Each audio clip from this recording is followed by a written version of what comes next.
할렐루야. 예수 그리스도 이름으로 하나님 말씀 증거하겠습니다. 하나님 말씀 요한복음 5장 1절부터 9절까지 말씀을 다 같이 찾겠습니다. 하나님 말씀 요한복음 5장 1절에서 9절까지 말씀을 저와 여러분이 한 절씩 교독하겠습니다. 1절. 그 후에 유대인의 명절이 있어 예수께서 예루살렘에 올라가시니라.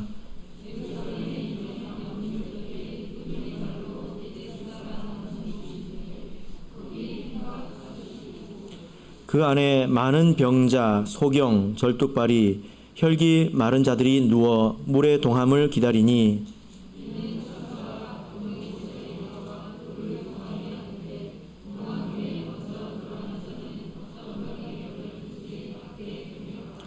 거기 38년 된 병자가 있더라.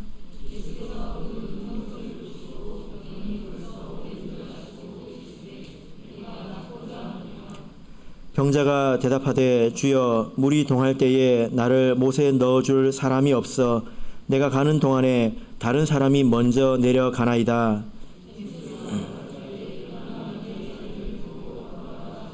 같이 읽겠습니다.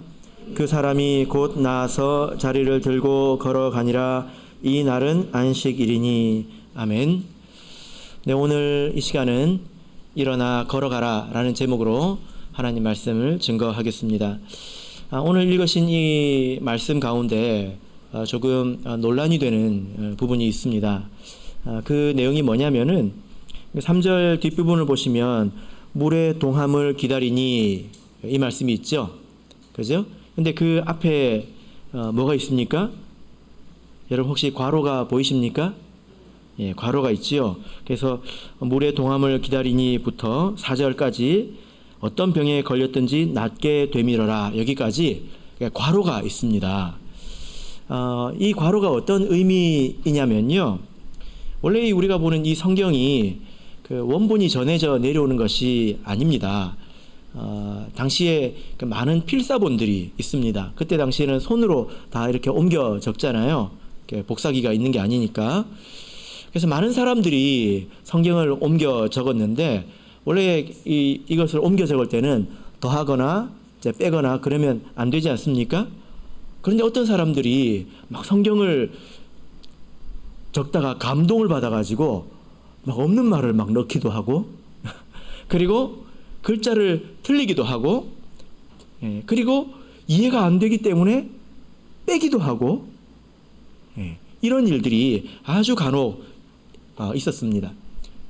그러나 이렇게 사본이 워낙 많다 보니까 한두 사람이 그런 일을 했다고 해서 그게 이제 티가 안 나는 게 아니라 그런 것들을 다 이제 걸러낼 수가 있으니까 여러분들께서 크게 염려를 하지 않아도 괜찮습니다. 그런 이제 학문을 본문 비평이라고 하는데요.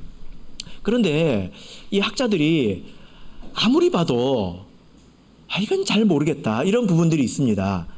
이게 정말 이건지 저건지 정말 잘 모르겠다 이런 부분이 아주 간혹 있습니다. 그게 성경에 이렇게 표시가 되어 있는데 그런 부분을 오늘 이 말씀처럼 괄호로 이렇게 표현을 했습니다. 이것은 읽는 사람들이 판단하시오. 이제 이런 이야기입니다. 자, 여러분들은 이 말씀을 읽으니까 어떤 생각이 드십니까?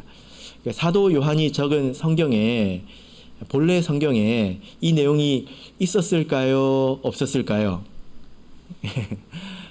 학자들도 모르는데 우리한테 이것을 왜 물으십니까? 우리는 그 옛날 사본을 이렇게 볼 수가 없으니까 이 내용만 가지고 생각해 볼 따름이잖아요. 그죠? 이 내용이 어떤 내용입니까? 읽어보면 물의 동함을 기다리니 이는 천사가 가끔 못에 내려와 물을 동하게 하는데 동한 후에 먼저 들어가는 자는 어떤 병에 걸렸든지 낫게 되밀어라. 이렇게 되어 있습니다. 예루살렘의 양문이라는 데가 있었습니다. 양이 다니는 그런 문이 있었는데 그 옆에 베데스다라 하는 못이 있었습니다. 베데스다라는 이 말의 뜻은 은혜의 집 혹은 자비의 집 이런 뜻이에요. 그런데 가끔씩 천사가 와서 그 물을 막 이렇게 일렁이게 만듭니다. 출렁이게 만들어요. 그러면 그때 가장 먼저 퐁당 하고 빠지는 사람은 어떤 병에 걸렸든지 낫게 된다라는 내용입니다. 어떤 사람들은 이것이 원래 성경에는 없었다 이렇게 주장을 합니다. 그 이유가 뭐냐면은 그런 주장을 뭐 함부로 하는 건 아니겠죠. 왜냐하면 아주 초기에 그 있었던 사본에는 이 내용이 없습니다. 그리고 하나님이 정말 이런 일을 하셨을까? 천사를 보내서 이렇게 하셨을까에 대해서 좀 의심이 있는 것 같습니다. 그래서 이 내용이 도대체 뭐냐? 성경을 적을 때 그 당시 사람들이 가지고 있었던 어떤 그런 미신적인 생각을 기록한 것인데 그것이 나중에 이제 성경처럼 보이게 되었다는 것입니다. 그러나 물론 이 말씀을 원래 성경에 기록된 말씀이다라고 믿는 사람들이 여전히 더 많지 않나 이제 이렇게 저는 생각을 합니다. 여러분들은 어떻게 생각을 하십니까? 모르겠죠. 우리 예수님이 오시면 그때 한번 물어봅시다. 근데 예수님, 그나저나 요한복음 5장에 그건 뭐예요? 하고 물어보시길 바랍니다. 여러분, 우리는 이런 문제를 대할 때 사실 크게 긴장할 필요는 없습니다. 왜냐하면 하나님께서 우리에게 필요한 내용은 꼭 알려주시거든요. 반드시 알려주십니다. 그래서 이게 진짜 있느냐 없느냐에 대해서 사실 우리가 크게 긴장할 필요는 없습니다. 그런데 오늘 말씀을 읽어보니까 확실한 건 있어요. 어떤 게 확실하냐면 많은 사람들이 물가에서 이 사실을 믿고 기다렸다라는 것은 사실입니다. 그죠? 예. 그래서 3절을 한번 읽어볼까요? 3절 읽겠습니다. 시작. 그 안에 많은 병자, 소경, 절뚝발이, 혈기 마른 자들이 누워. 예. 자, 여기 보니까 이 내용이 천사가 이렇게 한다는 것이 진짜인지 아닌지는 확실하지 않지만 확실한 것은 그것을 믿고 그 옆에서 기다리는 사람은 많았다는 거예요. 많은 병자들이 이렇게 있었다라는 것입니다. 자, 여러분, 그러면 이 그 베데스다라고 하는 이곳의 분위기는 어땠을까? 이곳은 어떤 곳이었을까? 너무너무 은혜로웠겠죠. 천사가 와가지고 물을 막 일렁이면 어떤 병이든지 낫지 않습니까? 이런 데가 우리 교회도 한 군데 있으면 좋겠지요. 어디 뒤에다가 하나 파가지고 만들까요? 예. 그러나 사실은 정반대입니다. 조금만 더 생각해 보면 이게 그렇게 은혜롭지 않다라는 것을 우리가 알 수 있습니다. 왜냐하면 일단은 모두가 병자이지 않습니까? 다 아야야 아이고 아이고 하는 그런 사람들이지 않습니까? 그런 상태로 뭐 해야 됩니까? 긴장하고 있어야지. 왜? 물이 움직이면 바로 들어가야 되니까 몸이 아픈 것도 힘든데 그 모습을 가지고 긴장하고 있어야 된다고요. 정신줄 놓고 있으면 안 돼요. 졸다가 다른 사람이 들어가 버린다니까요.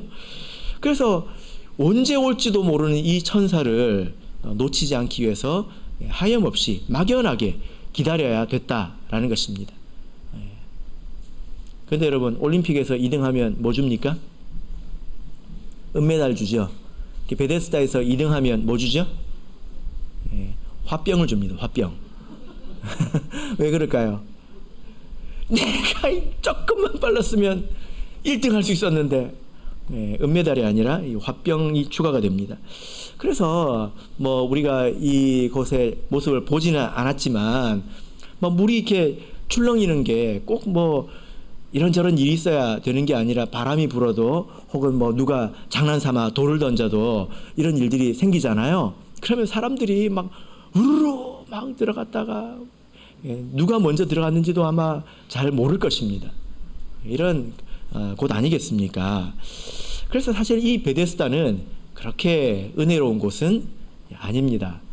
그래서 교회 뒤에다가 한번 만들자라고 하셨던 분은 다시 생각해 보시길 바랍니다. 저는 우리 교회가 그런 곳이 되기를 원하지 않습니다. 성도들끼리 내가 먼저 들어가야지 막 끄잡아 당기고 그렇게 되기를 원하십니까? 예, 사실 이 베데스다는 세상을 말하는 것 같지 않습니까? 우리가 사는 이 세상이 이 베데스다와 같지 않습니까? 예, 세상 사람들이 다 부족함이 있잖아요. 또 어려운 게 있고 고통이 있지 않습니까? 그리고 그 사람들이 세상에서 서로 이기려고 경쟁하고 있지 않습니까? 이겨야 산다라고 생각하고 경쟁하고 있잖아요. 그래서 여러분, 우리가 사는 이 세상을 그 경쟁이라는 단어를 빼고는 설명할 수가 없습니다. 경쟁이라는 단어를 빼고는 이 세상을 말할 수가 없습니다. 제가 예전에 그 대학부 영언에 가서 개회 예배를 인도를 하는데, 제가 우리 그 가장 그 경쟁의 그 끝에 있는 세대가 대학생들이지 않습니까? 사실 여러분들은 끝났잖아요. 그런 분들이 많지 않습니까? 그래서 제가 거기 가서 이제 이 내용으로 말씀을 전했습니다. 그래서 그리스도인은 경쟁과 상관없이 살아야 된다. 이렇게 이제 말씀을 전하니까 청년들이 그 말을 이해를 못하는 거예요. 그게 무슨 말인지를 못 알아듣는 것입니다. 그리고 막 눈빛이 막 흔들려요. 도대체 그럼 어떻게 하라는 거지? 예. 눈빛이 흔들리고 막 술렁술렁합니다. 그 말을 이해를 못하는 거예요. 왜냐하면 지금까지 항상 경쟁이었거든요. 중간고사도 경쟁이지, 기말고사도 경쟁이고, 대학교 입시 경쟁이지 않습니까? 그죠? 취업도 경쟁이고, 회사 생활도 경쟁이지 않습니까? 먹을 것은 적은데 먹겠다고 하는 사람은 많으니까 우리가 그 문화인인데 칼 들고 싸울 수는 없잖아요. 그죠? 그래서 아주 점잖게 이렇게 그 시험이라는 방식으로 경쟁을 하는 것인데, 이것이 이 세상의 순리인데, 그러면 우리 보고 경쟁하지 말라고 하는 것은 공무원 시험 치지 말라는 건가? 정현 형제 경쟁했어요, 안 했어요? 했죠. 예. 경쟁하지 말라니까. 베데스다라니까요. 그게 몇 대 몇이었어요? 정현 형제 때문에 몇 명 떨어졌어요? 이렇게 이제 이해를 한다는 말입니다. 그럼 열심히 살지 말라는 말인가? 도대체 이게 무슨 말인가? 이걸 이해를 못하는 거예요. 그래서 생각해 보면 이런 그 세상의 순리, 세상적인 순리, 세상의 이치, 이런 것들이 우리 성도들에게도 너무 깊이 좀 물들어 있는 것은 아닌가, 이런 생각을 하게 되었습니다. 그래서 부모나 어른들이 어린 학생들을 좀 볼 때 좀 부족하고 모자란 학생들을 보면 어떻게 봅니까? 좀 불쌍하게 보잖아요. 그죠? 걱정하면서 보지 않습니까? 제가 기억이 납니다. 어떤 기억이 나냐면, 제가 청년 시절에 설교를 듣는데 어떤 분이 뭐라고 말씀하셨냐면 여러분, 공부 열심히 하세요. 세상이 만만치 않습니다. 세상이 정말로 냉정합니다. 제가 여기까지만 말할게. 그게 왜 그렇게 말이 나오겠습니까? 염려되니까, 걱정되니까 위에서 그런 말을 한 것 아니겠습니까? 예. 이게 이제 이런 세상에 이런 순리가 스며들어온 것이라는 것입니다. 그래서 간혹 보면 이기려고 경쟁했고, 그리고 경쟁에서 이긴 사람들이 나중에 하나님의 은혜다 이렇게 이야기하면 이상해요. 여러분, 안 이상합니까? 이상합니다. 오늘 여러분, 이 장소의 이름을 베데스다라고 했습니다. 베데스다. 여러분, 이상하지 않습니까? 많은 사람이 있는데 사람들이 서로 막 물에 먼저 들어가려고 막 싸우고 자리 다툼하고, 이 자리가 내 자리고 이 자리가 명당이고 내가 먼저 갈 것이고, 그러면서 한 명이 치유를 받았다 칩시다. 그런 이야기도 성경에는 없지만 그런 곳을 은혜의 집이라고, 자비의 집이라고 부를 수 있을까요? 저는 좀 이상합니다. 하나님의 그 도성이지 않습니까? 예루살렘이 풍성하신 하나님의 집인데 그 집 안에 베데스다가 있다는 것 참 이상하지 않습니까? 이런 곳이 있다는 것, 그런 것을 믿고 거기에서 기다리는 그런 무리들이 있다는 것이 참 이상하지 않습니까? 그런데 지금도 어찌 보면 지금도 그런지 모르겠습니다.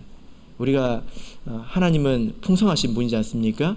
우리가 하나님을 믿고 또 성령을 받았음에도 불구하고 경쟁 밖의 삶을 상상도 못하고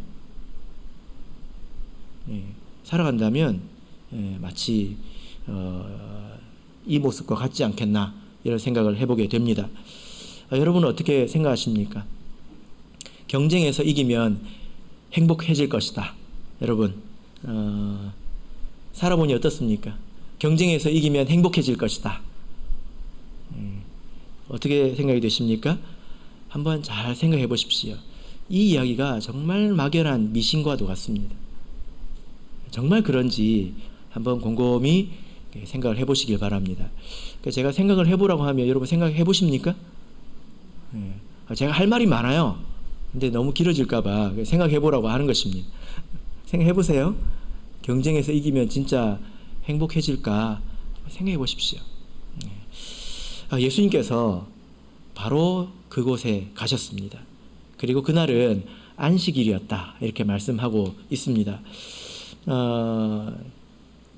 안식을 주기를 원하셨던 마음이 아닐까요? 그래서 혹시 그런 미신을 따르고 있는 분이 아직도 계시다면 이 안식일에 여러분들께서 안식을 얻으시기를 바랍니다. 이 말은 시험도 치지 마라 그런 뜻이 아니에요. 그 말이 무슨 말인지 생각해 보시길 바랍니다. 자, 여러분 거기서 한 사람을 만나셨습니다. 어떤 사람입니까? 자, 5절을 보시면 이 사람은 어떤 사람입니까? 38년 된 병자입니다. 자, 여러분 38년 된 병자인데 이 베데스다의 논리로 이야기하자면 이 사람은 어떤 사람입니까? 38년 동안 물론 뭐 처음부터 있었는지는 모르겠지만 그렇다 치자면 38년 동안 1등을 한 번도 못 해봤다는 거예요. 여러분 혹시 1등 해보셨습니까? 뭐 학교에서만 시험 치는 건 아니잖아요. 근데 이 사람은 38년 동안 1등을 못 해본 사람이에요. 서당계가 3년이면 풍어를 읊고 식당계가 3년이면 라면을 끓인다고 합니다. 그런데 이 사람은 얼마나 못났는지 38년 동안 이루고 있습니다. 참 못난 사람이죠. 자, 여러분 예수님께서 왜 이런 사람을 찾아가서 만나셨을까요? 왜 그럴까요? 왜 그럴까요? 이 사람은 세상에는 길이 없는 사람입니다. 세상에는 이런 사람들이 갈 수 있는 길이 없습니다. 찌꺼기 먹어야 합니다. 그죠? 택할 수 있는 게 없어요. 그러나 예수님에게는 길이 있다. 이것을 보여주고 싶었던 것입니다. 이제 만약에 여러분들께서 나는 그래도 좀 능력이 있다. 그래서 나는 그냥 뭐 지금 이대로 살아도 괜찮다. 그래도 이 말씀을 들어보시길 바랍니다. 자, 6절을 읽어보겠습니다. 자, 6절 읽겠습니다. 시작. 예수께서 그 누운 것을 보시고 병이 벌써 오랜 줄 아시고 이르시되 내가 낫고자 하느냐. 여러분 예수님께서 질문을 하셨죠? 어떤 질문을 하셨습니까? 내가 낫고자 하느냐 이렇게 질문을 하셨습니다. 여러분 이 질문이 좀 어떻게 들리십니까? 제가 여러분에게 이렇게 질문해 볼게요. 여러분 행복하고 싶으세요? 여러분에게 어려움이 있다면 문제가 있다면 해결되기를 원하세요? 여러분 뭐라고 대답하실래요? 네? 뭐라고 대답하실래요? 당연한 질문이잖아요. 그러면 아마 이제 여러분들께서 대답하셨던 것처럼 네 이렇게 대답을 해야 되지 않겠습니까? 네. 근데 이 사람이 뭐라고 대답하고 있을까요? 예수님이 네가 낫고자 하느냐? 했는데 이 사람이 뭐라고 대답하고 있습니까? 7절 읽어보겠습니다. 시작. 병자가 대답하되 주여 물이 동할 때에 나를 못에 넣어줄 사람이 없어 내가 가는 동안에 다른 사람이 먼저 내려가나이다. 예. 여러분 이 사람이 뭐라고 말하고 있습니까? 예. 네가 낫고자 하느냐? 이러니까 천사가 와서 물을 움직일 때 나를 넣어줄 사람이 없어요. 예. 나한테는 그 정도의 건강도 없고 도와줄 가족도 없고 그런 사람을 살만한 그런 돈도 없습니다. 그래서 내가 지금 1등을 못하고 있습니다. 이 말이지 않습니까? 왜 이렇게 대답이 길까요? 왜 이렇게 말이 길까요? 지금 이 사람의 머릿속에는 그거밖에 없기 때문입니다. 그거밖에 모르니까 그런 거예요. 경쟁에서 이기는 거 빼고는 내가 행복해지는 방법이 없다라고 생각하니까 이렇게 말하는 건 아니겠습니까? 답답하죠? 예수님 앞에서. 그죠? 그것밖에는 지금 생각을 못하는 거예요. 사실 그런데 이것이 그리스도인들의 이야기입니다. 하나님께서 함께 하시는 것을 알고 성령도 받았고 그런데 여전히 경쟁에서 이겨야 된다라고 생각하고 살고요. 기도할 때 뭐라고 기도하는지 아십니까? 경쟁에서 이기게 해달라고, 그런 능력을 달라고 이렇게 기도를 합니다.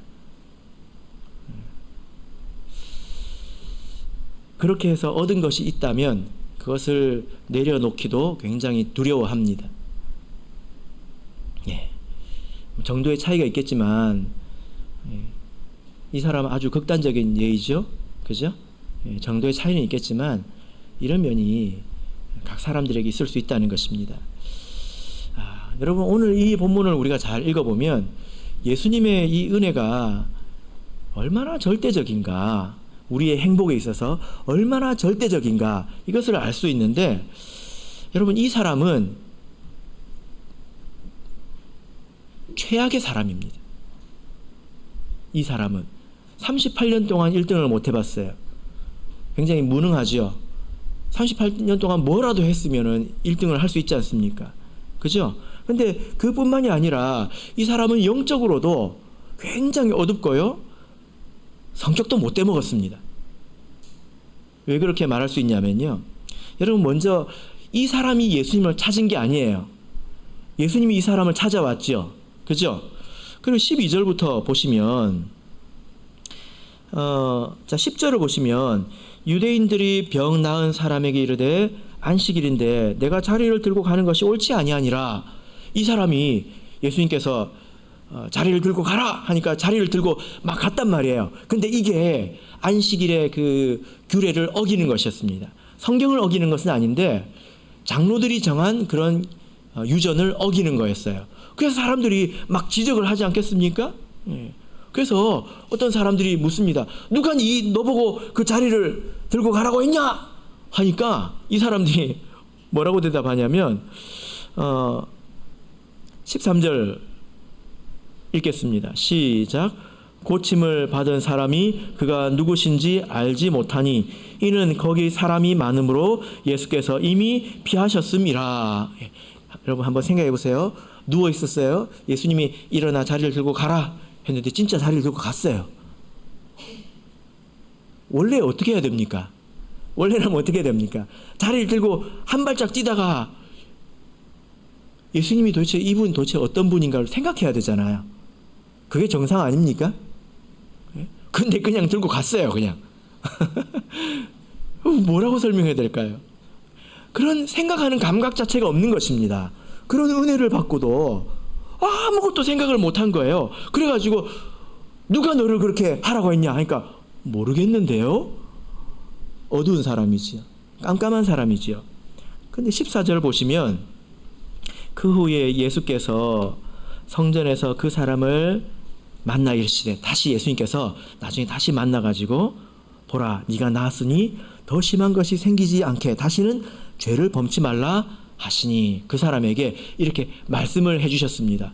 왜냐하면 예수님께서 그가 죄로 인해서 다시 이런 문제를 겪게 될까봐 근심하셨던 거겠죠. 그런데요, 이 사람이 나쁜 사람이에요. 좀 나쁜 것 같아요. 15절 읽어보겠습니다. 15절 읽겠습니다. 시작.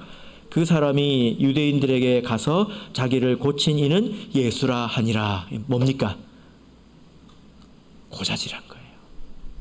그래서 16절 보면 그러므로 안식일에 대한 이러한 일을 행하신다 하여 유대인들이 예수를 핍박하게 된지라. 여러분, 이 사람은 어떤 사람입니까?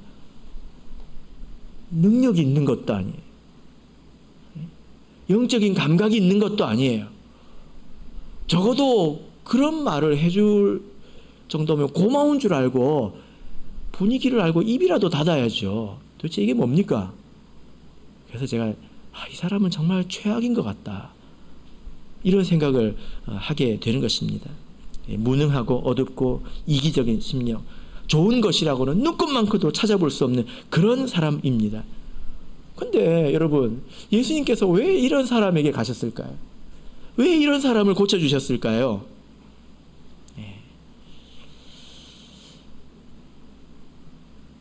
예수님이 다시 오시면 물어볼까요? 예수님, 근데 왜 그런 사람을 고쳐주셨어요? 그래서 어려운 일을 왜 당하셨어요? 우리가 이렇게 물어볼까요? 예수님께서는 그런 사람도 불쌍히 여기시는 분입니다. 사실 불쌍하잖아요. 어둡지요. 무능하지요. 이런 성품의 사람은 주변에 사람도 없을 것 같아요. 누가 이런 사람 좋아하겠습니까? 누가 가까이 있고 싶어 하겠습니까? 그래서 이 사람의 됨됨이를 보자면 이 사람의 어떤 믿음이나 성품이나 이런 것들을 통해서 보자면 이 사람이 치유받는데 얼마 정도 기여를 한 것 같아요. 이 사람이 그래도 이런 게 조금 있으니까 이렇게 치유를 받았다 할 때 몇 % 정도 되는 것 같습니까? 제가 생각을 해보니까 전혀 기여를 못하지 않았나. 이 사람에게서 뭘 좋은 걸 볼 수가 없잖아요. 예수님께서 그런데 왜 고쳐주셨을까요? 우리가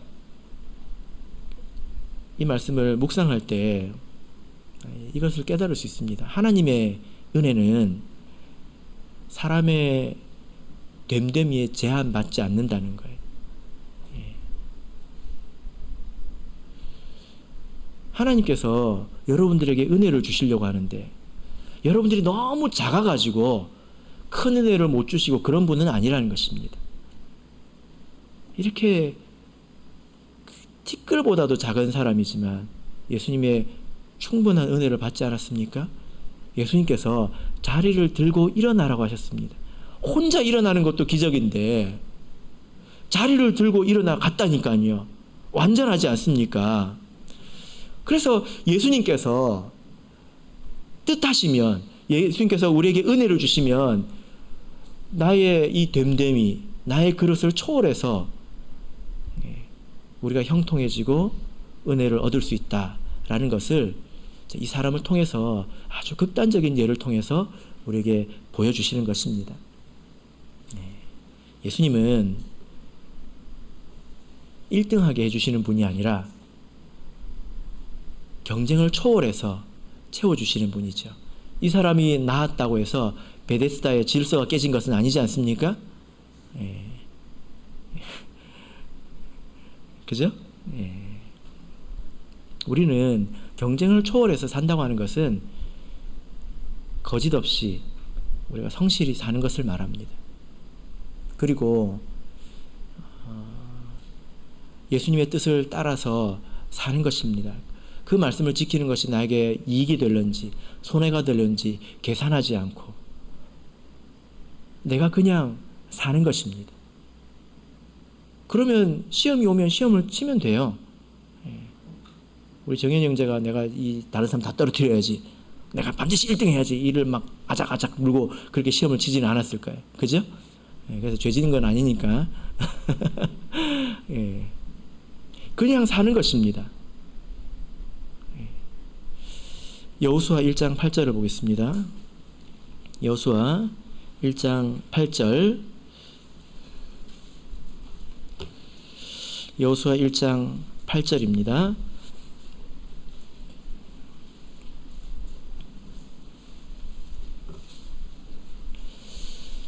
여호수아 1장 8절, 자, 같이 읽겠습니다. 시작. 이 율법책을 내 입에서 떠나지 말게 하며 주야로 그것을 묵상하여 그 가운데 기록한 대로 다 지켜 행하라. 그리하면 내 길이 평탄하게 될 것이라. 내가 형통하리라. 여러분, 이 말씀이 정답이죠. 우리가 말씀을 읽고 묵상해서 그 뜻을 깨달아서 실천하면 우리 인생은 형통하게 됩니다. 물론 이것은 내 일을 하면서 하는 것입니다. 아무 일도 안 하고 이것을 하라는 게 아니에요. 학생이면 공부를 하면서, 직장인이면 직장 생활을 하면서 하나님의 말씀을 듣고 깨닫고 그것을 실천해서 살아가면 형통해진다는 것입니다. 여러분, 그래서요, 그리스도인은 생각할 줄 알아야 돼요. 노력해도 노력한 만큼 안 되면 이상하게 여기고 생각할 줄 알아야 합니다. 왜 이런가 생각할 줄 알아야 합니다. 하나님께서 그 길을 막으시는 것은 아닌가 생각할 줄 알아야 된다는 거예요. 여러분, 이제 저에게 근심이 있는데 어떻게 이것이 이렇게 이토록 어려운 이야기가 되었는가? 이게 근심입니다. 인생의 형통이 사람의 능력에 달려 있는 것이 아니라 하나님의 은혜에 달려 있다. 이 말이 왜 이렇게 지금은 어려워졌죠? 그래서 교회에서도 보면요, 잘난 사람들이 경쟁에서 이겨가지고 좋은 회사 들어가서 잘 먹고 잘 살고, 그걸 하나님의 축복이라고 그러고, 그럼 저는 베데스가 생각이 납니다. 그래서 다들 능력 얻기를 원하지. 야, 저 사람은 진짜 바보 멍충인데 저렇게 살아도 하나님이 복 주시니까 저렇게 형통해지는구나. 이것을 깨닫는 것이, 이것이 왜 이렇게 지금 어려워졌냐는 거예요. 왜 이렇게 이게 어려워졌냐는 것입니다. 이게 지금 근심입니다. 우리는 무엇을 보여주고 무엇을 배우고 살아가고 있는가? 교회는 그저 천국 가기 위해서 왔다 갔다 하는 것이고, 세상에서 먹고 살려면 그냥 이를 악물고 그렇게 나도 경쟁해서 그렇게 살아야 되는 것인가? 그렇지 않습니다. 사실 또 우리 성도님들 가운데서는 하나님의 은혜로 이렇게 세상의 질서를 초월해서 살아가는 것을 우리가 볼 수 있어요. 그래서 우리 청년들의 인생도 제가 곰곰이 지켜보는데요. 전국의 청년들을 제가 많이 알지 않습니까?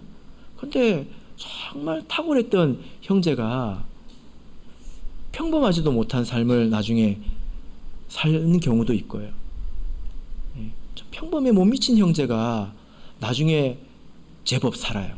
한 몫을 합니다. 이 말은 되게 부자가 됐다는 것만 아니에요. 두루두루 원만하다는 거예요. 그래서 교회에서도 한 몫을 딱 합니다. 뭐 세상에는 얻어 걸리면 이런 일 저런 일 있을 수 있겠지만 우리는 믿음으로 보지 않습니까? 그래서 우리가 이것을 좀 배울 수 있는 교회, 또 이것을 가르칠 수 있는 그런 삶을 살아야 되겠습니다. 제가 이제 일본에서 정여호수아 집사님이라는 분을 만났는데요. 그분과 대화를 나누면서 제가 계속 놀랐습니다. 그분이 요리를 되게 잘하시더라고요. 근데 나중에 이야기를 들어보니까 이 요리를 누구한테 배웠냐고? 예수님한테 배웠대요. 도대체 이게 무슨 소린가? 제가 그래서 자초지종을 들어봤습니다. 근데 그분이 식당을 했는데 식당이 제법 잘 돼가지고 돈을 많이 벌었어요. 심지어 일본에는 몰래카메라가 유행하지 않습니까? 그 식당에 몰래 잠입해가지고 진짜인지 뭐 이런 걸 그런 프로그램에도 나왔대요. 맛있어가지고. 어떻게 배웠냐 그러니까 배우려고 배운 게 아닙니다. 이제 그 중국인 참예수교회 성도들이 일본에 돈 벌려 가가지고 저녁 늦게까지 일하다가 밥도 못 먹고 교회 와가지고 예배 드리면 막 여기저기서 뭐 꼬르륵 하잖아요. 그걸 자기가 알고 식재료를 사다가 요리를 같이 해 먹은 거예요. 자기는 요리를 처음에 못했어요. 근데 그 사람들이 모이면 누군가는 뭐 하나는 할 줄 알지 않습니까? 저는 라면을 끓일 줄 알거든요. 그래가지고 그렇게 같이 해 먹으면서 자기가 옆에서 도와주면서 배운 것입니다. 그걸로 식당을 해서요. 돈을 벌었습니다. 막 내가 대박 나야 되겠다 그런 게 아니잖아요. 그죠? 세상에 이렇게 사는 법도 있습니다. 그래서 우리 교회에서 성도들이 인생을 어떻게 사는 것인가 이것을 배울 수 있는 그런 교회가 되기를 바랍니다. 말씀의 결론 맺겠습니다. 세상에는 경쟁에 이겨서 일면 잘 사는 것처럼 보이는 사람들도 많이 있죠. 비싼 차 몰고 다니고 그리고 또 좋은 집에 살고 그런 사람들이 또 있지 않습니까? 근데 보이는 거에 속지 마세요. 그게 그 사람의 인생의 전부가 아닙니다. 우리는 전부 행복해야 되잖아요. 원만해야 되지 않습니까? 이것은 오직 하나님의 은혜로 되는 것입니다. 바라옵기는 말씀을 묵상하고 지켜서 하나님의 형통을 풍성하게 체험하시는 우리 성도님들이 되시기를 예수 그리스도 이름으로 축복합니다. 우리 다 같이 찬송하겠습니다. 344장 찬송하겠습니다.